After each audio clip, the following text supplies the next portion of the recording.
Muito boa noite. Deus nos abençoe, nos envolva paz. Eu quero primeiramente agradecer o convite de estar aqui mais uma vez, nessa casa, que sempre me recebeu com muito carinho, muita consideração, e dizer que é um motivo de imensa satisfação trazer para vocês aqui um pouco daquilo que a gente estudou, compartilhando com vocês o material que nós trouxemos aqui com muito carinho, para a gente refletir, porque a doutrina espírita é fantástica dentro do ponto em que ela nos coloca para refletir. A reflexão faz parte da nossa vida. A reflexão faz parte da construção do conhecimento. E a doutrina espírita, naquilo em que ela se baseia, dentro do seu tríplice aspecto de religião, porque nós somos sim uma religião, mas também nós somos ciência, e nós somos também filosofia. Então, o questionamento, a reflexão tem que fazer parte das nossas reuniões.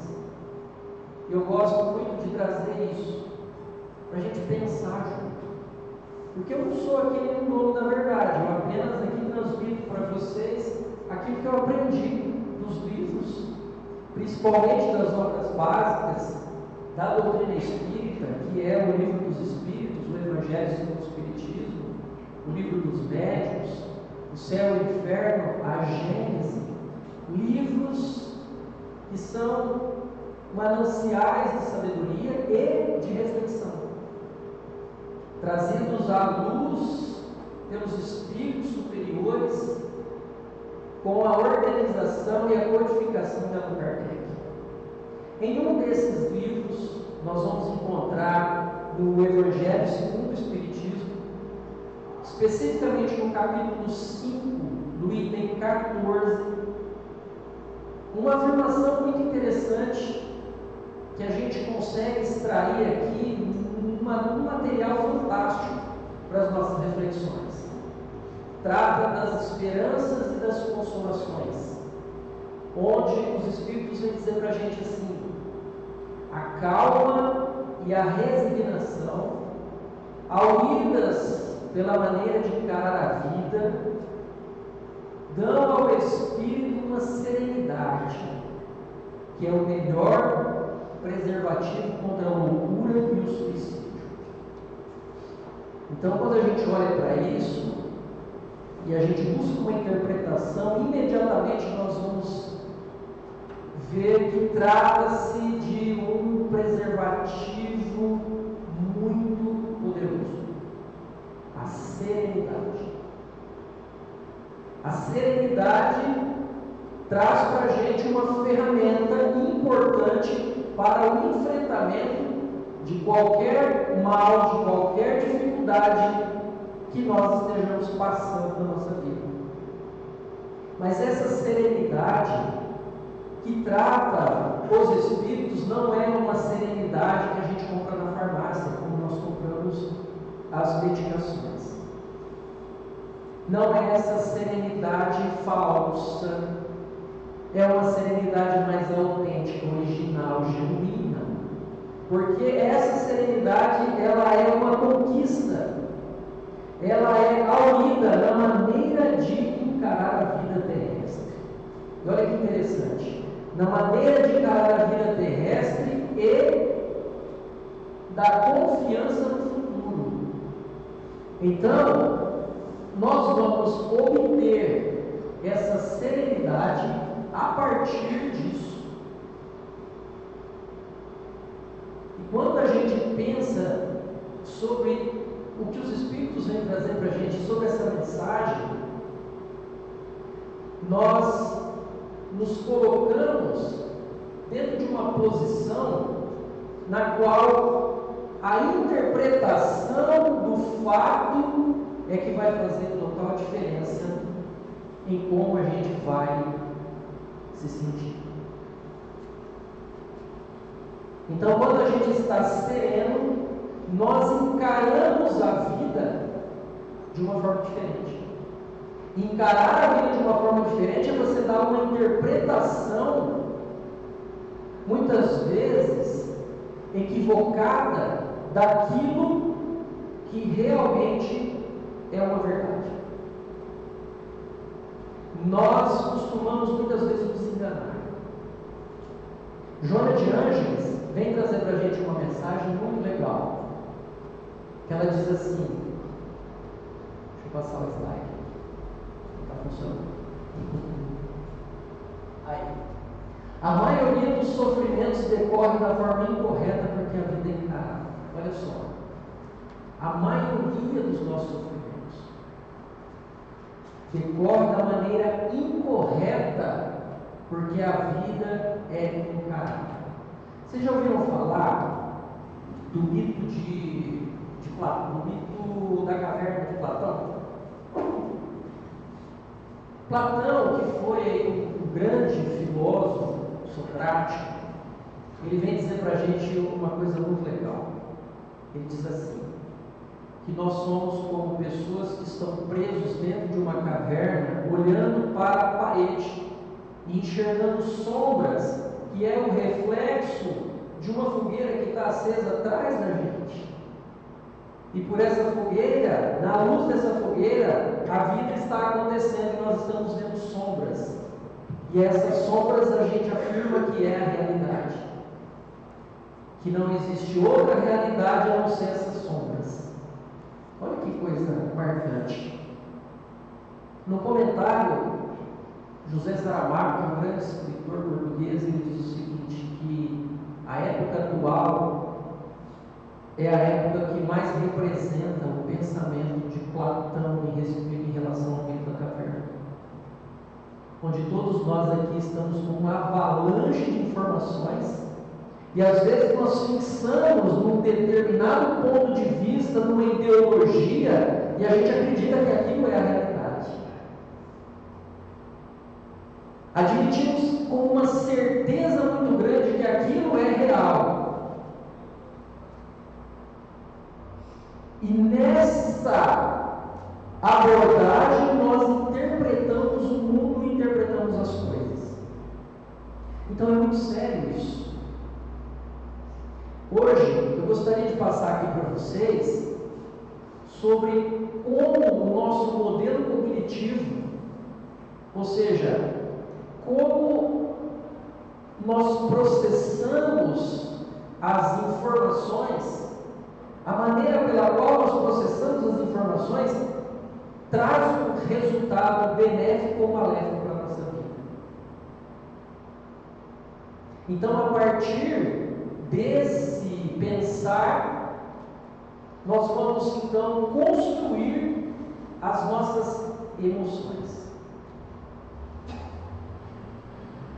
Tem um livro muito legal do Daniel Goleman, chama Inteligência Emocional, e ali ele afirma uma coisa maravilhosa. Ele diz assim que nós não somos seres racionais, ele diz que nós somos seres emocionais, porque os nossos comportamentos eles são decorrentes das nossas emoções. As nossas experiências são experiências emocionais. Nós primeiro sentimos a emoção e muitas vezes reagimos ao invés de agir. Depois nós vamos raciocinar. E é muito legal prestar atenção nisso. Viktor Frankl, que foi um importante teórico da logoterapia, ele diz o seguinte, que entre o estímulo e a ação existe um intervalo. E é nesse intervalo que está a nossa liberdade. Eu quero trazer em miúdos tudo isso para vocês, justamente para poder explicar aqui para vocês de uma forma bem prática, e eu quero que vocês me acompanhem nesse raciocínio, para a gente entender esse processo. O processo que determina os nossos comportamentos. O que leva uma pessoa, por exemplo, a cometer o suicídio? O que leva uma pessoa a cometer um homicídio.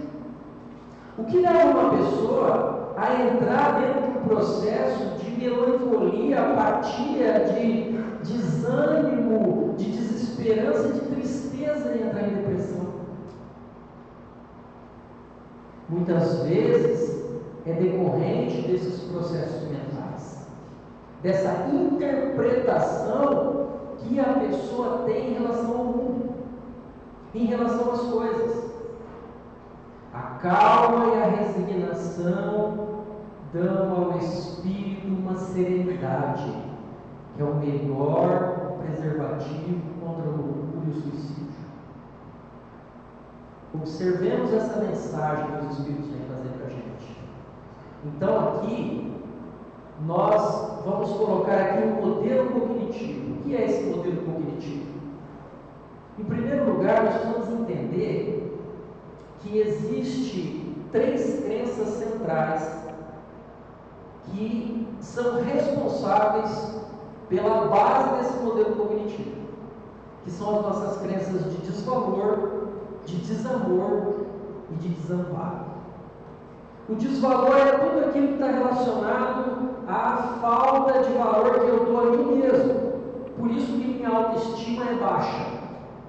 Eu não sou competente, eu sou incapaz, eu não sou suficiente, não sou inteligente, ou seja, tudo aquilo que, como eu me vejo. O desamor é: não sou capaz de amar, não sou capaz de ser amado, ninguém gosta de mim. O desamparo seria: eu sou rejeitado, eu não sou aceito, eu sou excluído, não sou validado nas minhas coisas, não gostam de mim. Essas 3 crenças de desvalor, desamor e desamparo, elas regem o nosso modelo cognitivo. E esse modelo cognitivo, pautado nessas crenças aqui, traz uma realidade distorcida que reforça esse modelo cognitivo. Tudo por conta da ausência do alto-amor. Quando nós não nos amamos, nós nos desvalorizamos, nós nos acreditamos desamparados, nós nos acreditamos ser pessoas ruins, sermos pessoas imperfeitas, mas não aquela pessoa imperfeita e imperfectível. Nós somos uma pessoa imperfeita e indesejável. Mas como que a gente faz isso com a gente? Por conta da ausência do auto-amor. Quando nós não temos esse auto-amor suficiente, nós temos crenças de desvalor, desamor e desamparo, que vão distorcer a realidade e, em consequência, reforçar ainda essa crença de desvalor, de desamor e de desamparo. Então, isso está fazendo sentido para vocês? Tá? Está fazendo? Então vamos aqui pegar um exemplo, dar um exemplo bem prático. Você, na festa do final de ano, reuniu a família e cada um leva um prato, não é? Não é assim que a gente faz? Prático, né? Cada um leva um prato. E você levou o quê? O teu bolo de fubá. Tua cunhada levou um bolo de nozes, tua irmã levou um bolo de brigadeiro com cenoura, assim? Não, cenoura com brigadeiro. E aí então, os bolos estavam na mesa, você em determinado tempo você olhou, teu bolo de fubá estava intacto. E o bolo de nozes da tua cunhada já não tinha comido tudo. O bolo da tua irmã já estava mais da metade comido e ninguém tocou um pedaço do seu bolo. Uma pessoa que tem uma crença de desvalor muito grande dentro dela, o que vai pensar? Exatamente isso que vocês estão pensando agora. Não é? Alguém arrisca? Hã? Não gostar do meu avô. Não é assim? Não gostar do meu avô. E ela vai se sentir como? Qual o sentimento? Qual é a emoção? Triste. O que mais? Hã? Ela vai se sentir desvalorizada. Ela vai se sentir triste. Ela pode ficar com raiva também. Não pode? Ela pode ficar com raiva. Porque na cabeça dela não vai vir só esse pensamento. Não gostava do meu avô. Outros pensamentos irão brotar na sua mente nessa hora. Porque ela vai ficar muito triste. E naquele pensamento automático, não gostaram do meu bolo, não gostaram de mim. Ela traz para o pessoal. E ela fica triste por causa disso. Ela associa o não gostar do bolo porque não gostaram dela.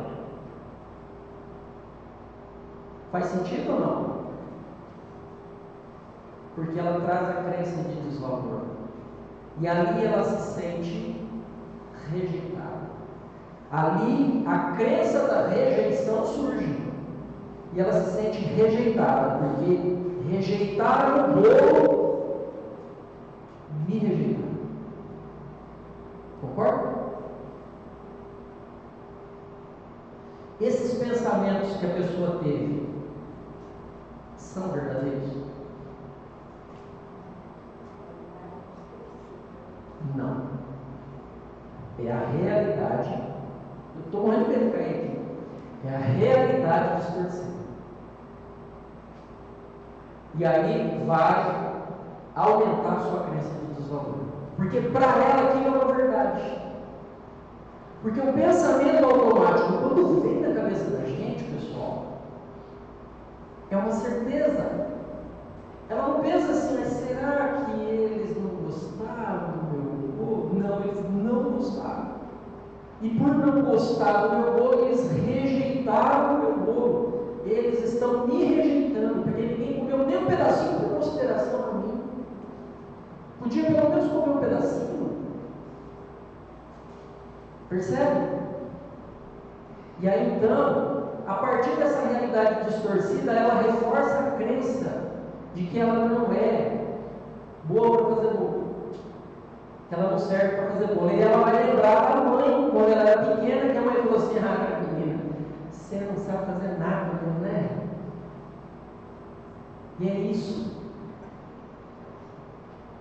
Vamos imaginar uma outra situação dentro do campo sentimental, quando a pessoa ela perdeu um relacionamento. O namorado largou da namorada, ou a namorada largou do namorado. Não é assim? Por que dói tanto a separação, muitas vezes? Por que dói tanto? Porque nessa hora, nesse instante, a pessoa experimenta a rejeição. E não é a rejeição daquele momento, é toda a rejeição que ela já viveu na sua vida até hoje. Tem pessoas que não se relacionam, não arriscam um relacionamento justamente por medo da rejeição. Não entram em relacionamentos, criam bloqueios, criam dificuldade, justamente porque morrem de medo de ser rejeitado. Agora, a rejeição faz parte da nossa vida? Claro que faz parte. A todo instante nós estamos sendo rejeitados, estamos rejeitando. Nós somos seletivos. Isso faz parte da vida. Mas a realidade se torna distorcida quando nós não vigiamos o nosso pensamento. Outro dia, lá em casa, queimou a lâmpada. E aí eu falei: preciso arrumar essa lâmpada, né?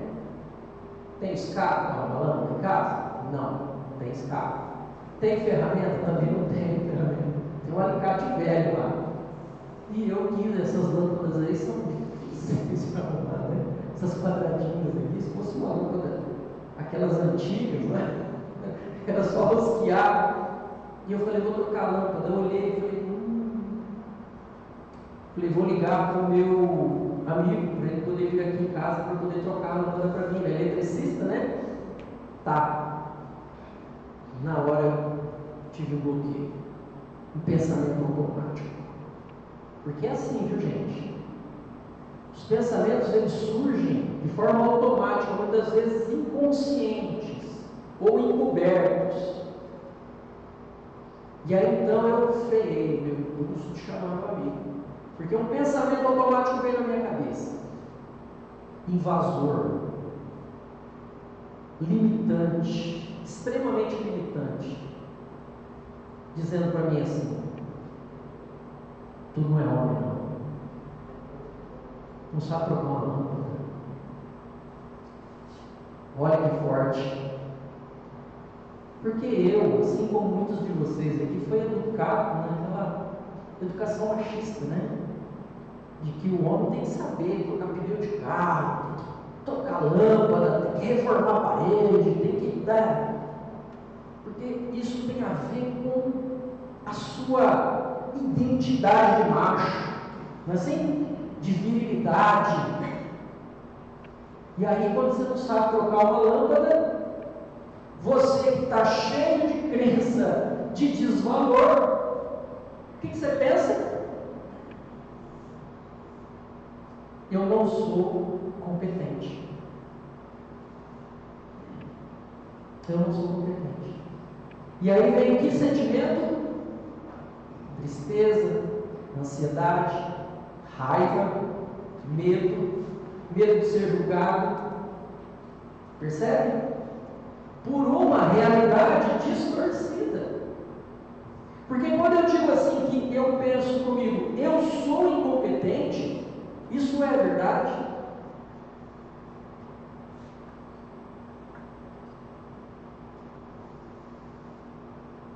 Eu sou incompetente por não trocar uma lâmpada, isso é verdade? É. Eu sou incompetente para trocar lâmpada. Eu não sou incompetente de uma forma generalizada, como eu interpreto, porque a minha interpretação é generalizada. É uma distorção cognitiva, porque nessa hora eu lembro de tudo aquilo que eu não sei fazer. E eu então me atribuo um desvalor, e eu sofro por causa disso.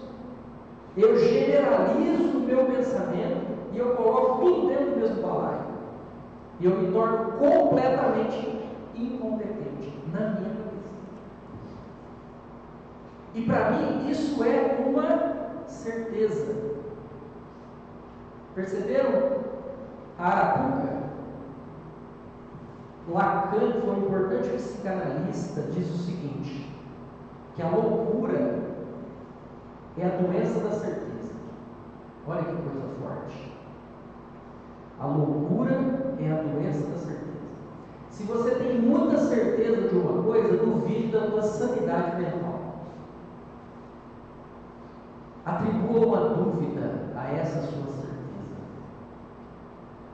Quando a gente tem esses pensamentos automáticos, normalmente eles vêm com uma certeza na nossa vida. E aí então, nós temos o sofrimento instalado.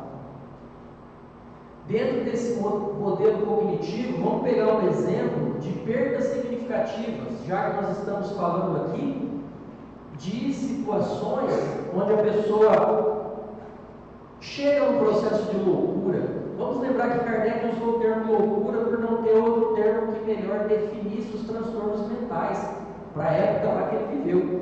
Hoje nós temos catalogados aí mais de 300 transtornos mentais que levam muitos deles a pensamentos e ideações suicidas. Quando uma pessoa tem uma perda significativa, as pesquisas apontam que perdas significativas estão muito relacionadas a processos depressivos. Então, quando eu tenho uma perda significativa, eu posso perder meu emprego, eu posso perder um ente querido, não é?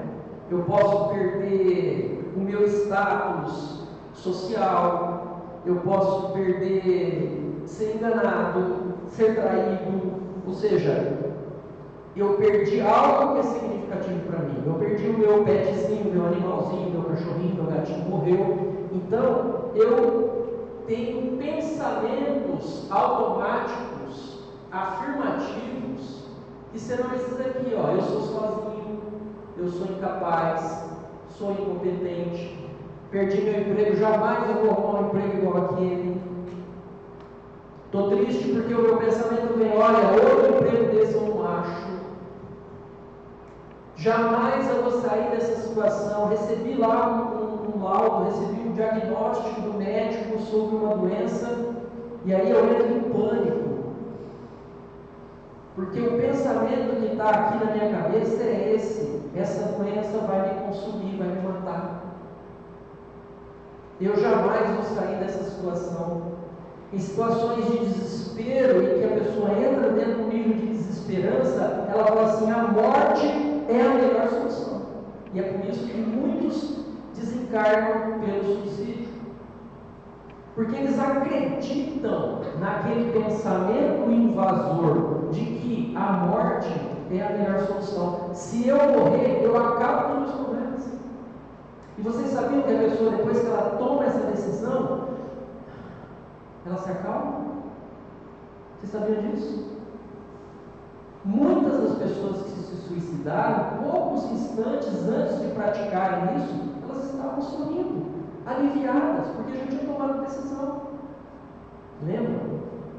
Certeza é a doença da loucura. É a certeza que a pessoa tem: se eu morrer, tudo está acabado, meus problemas estão resolvidos.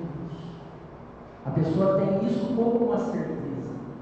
Então ela coloca que a morte é a melhor solução. Então, sentimentos de tristeza, ansiedade, medo, raiva, desesperança, qual é o comportamento? Isolamento, tentativa de suicídio. Porque a pessoa que está vivenciando isso aqui, ela coloca tudo isso aqui, ó, como uma certeza. Para ela é uma verdade. Então, como eu faço para poder desconstruir isso aqui? Eu tenho que entrar com um questionamento: esses pensamentos são verdadeiros? Eu sou sozinho mesmo? Qual é a evidência concreta que eu tenho por ter perdido o meu ente familiar, por ter perdido o meu pet? Eu sou sozinho.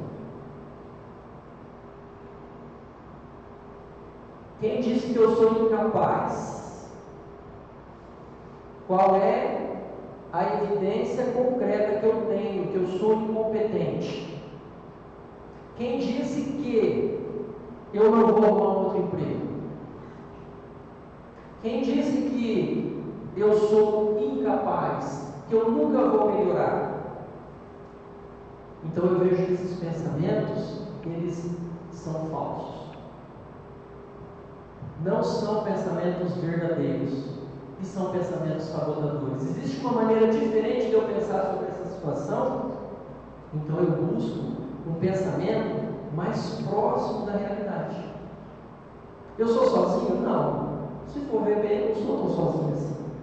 Eu me tornei sozinho. Eu acabei me afastando da minha família. Será que eu não preciso me aproximar um pouquinho mais?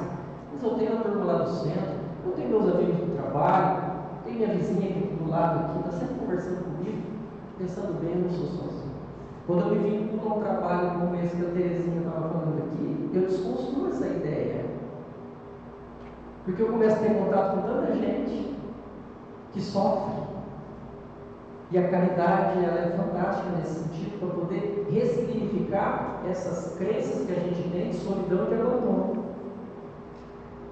Eu sou incapaz? Quem falou que eu sou incapaz? Não, eu sou incapaz para trocar lâmpadas. Eu sou mesmo, sou incompetente para trocar lâmpada. Né? Mas outro dia lá em casa, eu arrumei meu jardim, porque ficou bonito. E eu falei: poxa, eu sou competente nisso, hein? Olha só, lavei meu carro, faço uma faxina na minha casa, sou competente em tanta coisa, mas eu não reforço a minha competência. Eu só reforço a minha incompetência, porque quando alguma coisa eu faço e está errado, aí eu me pulo. Mas quando eu faço alguma coisa certa, que ficou muito legal, alguém vem e sabe receber elogio, a gente não se elogia, a gente não reforça as nossas crenças de valor, mas a gente reforça as crenças de desvalor. Nós acabamos sendo os grandes boicotadores da nossa mente. E a gente não pode reclamar de espírito obsessor de jeito nenhum. Nós somos os piores obsessores de nós mesmos. O que o espírito obsessor faz? Ele olha para a gente e identifica o pensamento distorcido. O que ele faz? Ele potencializa esse pensamento. Espírito obsessor, gente, presta atenção no que eu vou falar aqui para vocês. Espírito obsessor, nenhum espírito obsessor planta nada na nossa mente. Ele só rega a semente que existe. Eles não tiram as coisas do nada. Se a gente está ali pensando algumas coisas, ele vai sintonizar o pensamento, ele vai atuar no pensamento, porque no pensamento que o espírito obsessor atua, sempre é no pensamento. Então, tem uma maneira diferente de eu pensar isso aqui. Melhor seria se eu desaparecesse. Fiz uma coisa tão ruim, cometi um erro tão grave na minha vida que é melhor que eu morresse. Tá bom. Então vamos pensar sobre isso. É melhor que eu morresse. Isso significa o quê? Significa que eu vou deixar de ser um peso para o mundo. Então você acredita que você é uma pessoa ruim, porque você fez uma coisa imperdoável. E você acredita que se morresse, isso seria a maior punição e você iria desaparecer. Não é isso? Não seria essa a lógica? A pessoa coloca isso como uma verdade. Então vamos lá, isso é verdade. Onde é que está escrito isso? Onde é que você aprendeu isso? Quem te ensinou isso aí? Um dia na tua vida alguém falou e você registrou isso como uma crença e você carrega até hoje. Mas qual é a evidência que você traz de que isso é verdade? Você não tem evidência disso. Então o que vai acontecer? Aí é onde nós temos que prestar muita atenção, porque a doutrina espírita, ela é libertadora. A doutrina espírita nos coloca fé, mas a fé raciocinada. A nossa fé tem que ser uma fé raciocinada. Você aqui dentro do Espiritismo, você não é obrigado a acreditar na vida após a morte, sabia disso? Ninguém é obrigado a acreditar. Você não é obrigado a acreditar na reencarnação. Você não é obrigado a acreditar na comunicabilidade dos espíritos. Você não é obrigado a acreditar que existem vários mundos habitados, na comunicação dos espíritos, na reencarnação. Ou seja, você não precisa acreditar nisso. No entanto, você precisa considerar isso. Perceberam? Então vamos lá. Em que você acredita? Você já se perguntou em que você acredita? Em alguma coisa você acredita. Você pode acreditar no nada. Você vai morrer, vai desaparecer tudo, vai acabar seus problemas. Da onde você tirou isso? Você tem que ter base. Porque aí vem a doutrina espírita e te apresenta outra base. Uma base filosófica, uma base religiosa e uma base científica. Porque tudo que a doutrina traz para a gente em termos de crença é pautada na razão, na lógica e no bom senso.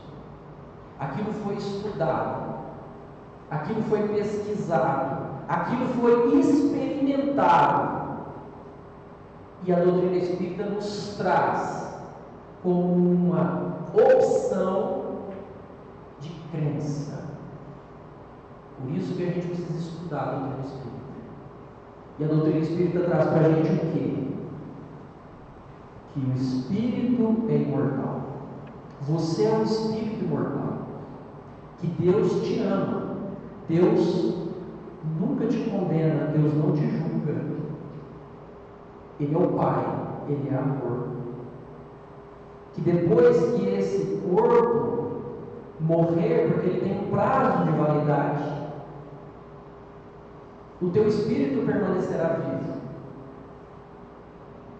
E será uma grande surpresa para você que não acredita, mas quando chegar no mundo espiritual, verás que não morreu, que continua tendo os mesmos sentimentos, sendo a mesma pessoa, tendo as mesmas sensações. Você continua gente, só que em outro plano.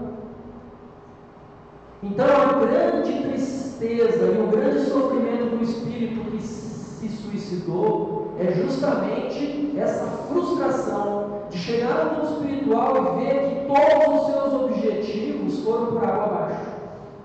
Ele não conseguiu alcançar o seu objetivo, porque o sofrimento duplicou, porque agora ele vai carregar um amargor, uma culpa imensurável por ele ter desperdiçado e ter destruído a grande joia, a grande preciosidade, o grande tesouro que Deus lhe deu, que foi um corpo.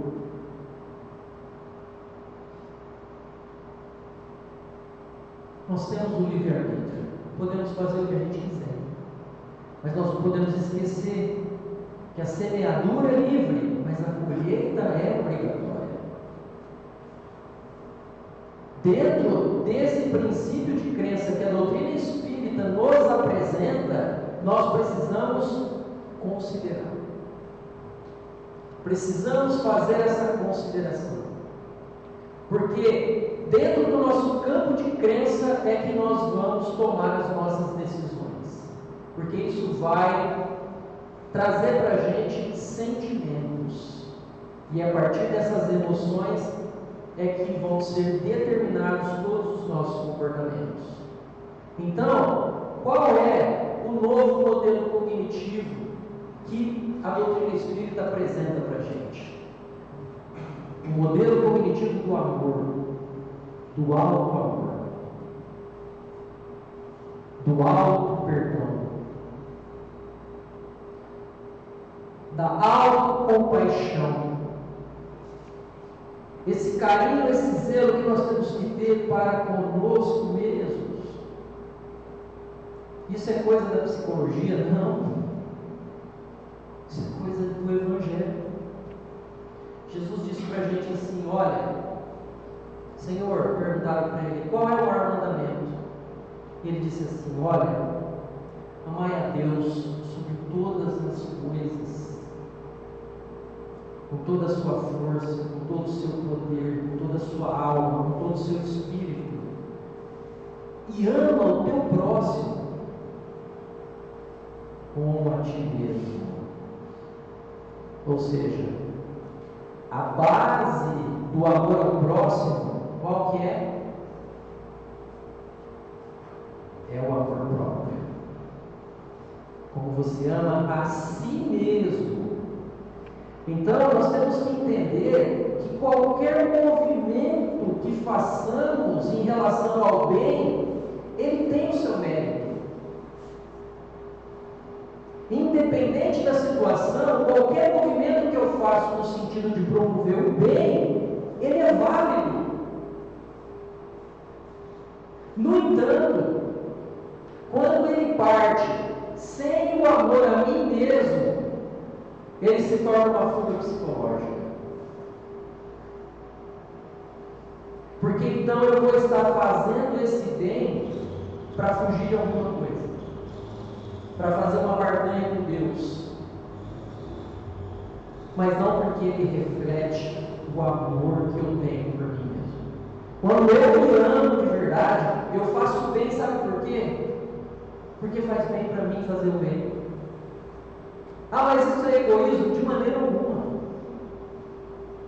O pensamento sabotador da crença de desvalor acaba entrando na nossa cabeça quando a gente se prioriza. Porque quando você começa a pensar em você, vem um pensamentozinho assim, você só está pensando em você. Egoísta, né? Você está sendo egoísta. Gente, isso não é egoísmo. Se priorizar não é egoísmo. Se tem alguém que você tem que amar nesse mundo, todas as forças, é Deus e você. Porque onde é que está Deus? Está em tudo, principalmente dentro de você. O Rei dos céus está em nós. Deus está dentro da gente. Quando a gente se ama, a gente ama a Deus. E esse auto-amor, ele é tão necessário, porque é Ele que vai dar para a gente essa autoestima. Pessoas com uma autoestima muito baixa sofrem muito, enxergam o mundo de uma forma distorcida, enxergam sempre uma ameaça nas pessoas. O mundo é uma ameaça para a pessoa que tem uma autoestima baixa. Isso precisa ser trabalhado exatamente como o auto-amor. É esse a nossa grande tarefa. Porque quando eu estabeleço um novo modelo cognitivo pautado no amor, eu vou entender que Deus, Ele é a inteligência suprema. Deus, Ele é a causa primeira de todas as coisas. Jesus disse que não cai uma folha de uma árvore se não for pela mão de Deus. Olha que coisa linda. Dessa forma, eu me sinto seguro. Eu me sinto amparado. Perceberam? A crença de amparo, ela me inunda, ela me aquece o coração. Eu não me sinto de maneira alguma excluído. Eu ressignifico essa minha crença de rejeição. Eu me sinto integrado nesse mundo, como um espírito imortal. Enquanto as pessoas encontram neles todos, em todas as pessoas que me cercam, na natureza, nos animais, meus irmãos. Eu entendo a interconexão que existe do meu espírito com toda a natureza. Isso me empodera. Isso aumenta a minha crença de valor. Por que é que eu alimento tanto essas crenças disfuncionais, essas crenças centrais? Com certeza isso tem uma base que transcende as encarnações. Mas, no entanto, nós estamos tendo uma nova oportunidade em conhecer Jesus e resgatar a nossa autoestima. Jesus é o grande missionário do amor, é o amor encarnado, que teve essa tarefa maravilhosa de resgatar a gente dessas crenças. Quando ele diz para a gente assim: olha, podeis fazer o que eu faço e muito mais, se o quisermos. Vós sois o sal da terra, vós sois a luz do mundo, brilhai a vossa luz. Porque andais tão ansiosos? Observai como crescem os lírios do campo. Eles não tecem, eles não fiam, mas eu vos garanto que nem Salomão, em toda a sua grandeza, se vestiu tão belo quanto o lírio do campo. Olhai para os pássaros do céu, eles não amontoam em celeiros, mas Deus dá a eles o de comer e de beber. Se Deus dá ao pássaro a comida, se Deus dá de vestir ao lírio do campo, que hoje ele vive, mas amanhã será lançado no fogo, que mais Deus não dará a vós, que sois muito mais do que o lírio do campo, que sois muito mais do que os pássaros do céu? Jesus então vem resgatar, vem nos resgatar dessa escuridão na qual o nosso inconsciente mergulhou das nossas crenças, que são crenças negativas em relação a nós mesmos. Quando nós começarmos esse exercício de auto-amor, de nos perdoar verdadeiramente, de entender que o julgamento sempre parte da gente, a autocrítica, o auto-julgamento, a condenação está dentro da gente, e entendermos que a misericórdia de Deus anda junto com a sua justiça. A justiça de Deus nunca falha, mas a justiça de Deus caminha com a misericórdia. Nós vamos entender que nós somos filhos de um Pai amoroso, justo e bom. Vamos entender que nós somos esses seres perfectíveis, seres imperfeitos, mas perfectíveis. E ressignificando todas essas crenças, nós vamos então compreender que o nosso destino é chegar até Ele, como espíritos puros, como espíritos iluminados. O homem pode suavizar ou aumentar o amargor das suas provas conforme o modo que encare a vida terrena. Olha só. Daí tira ele uma calma e uma resignação tão úteis à saúde do corpo quanto à saúde da alma. O sintoma que nós temos está sempre relacionado às nossas atividades mentais, às somatizações, às emoções desconexas. Estão sempre relacionadas a uma forma de pensar, na qual nós ainda não paramos para observar. Parece estranho, mas eu convido vocês a fazer esse exercício para pensar sobre o seu pensar. Parece estranho, mas é libertador. Porque esse é o grande trabalho que está esperando para ser realizado por nós mesmos. Na questão 919 do Livro dos Espíritos, Kardec perguntou qual é o meio mais prático para se avançar nessa vida e fugir aos arrastamentos do mal. E os Espíritos responderam: um sábio da antiguidade já nos disse: conhece-te a ti mesmo.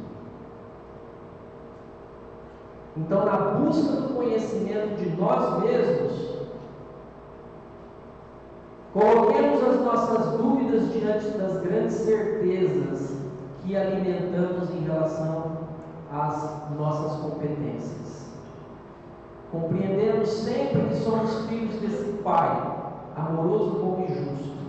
E dessa forma, conseguiremos ressignificar essas crenças que nos levam a sentimentos desconexos, tristes e depressivos. E dessa forma, então, nós nos elevaremos ao alto, diante da misericórdia de Deus, compreendendo a paternidade divina, louvando esse Pai que nos acolhe, que nos abraça. E como todos os irmãos, nós iremos caminhar por essa estrada de luz, da qual cabe a cada um de nós andarmos com os nossos próprios pés. E que Ele nos abençoe, nos envolva em muita paz hoje e para todos sempre. Obrigado pela atenção.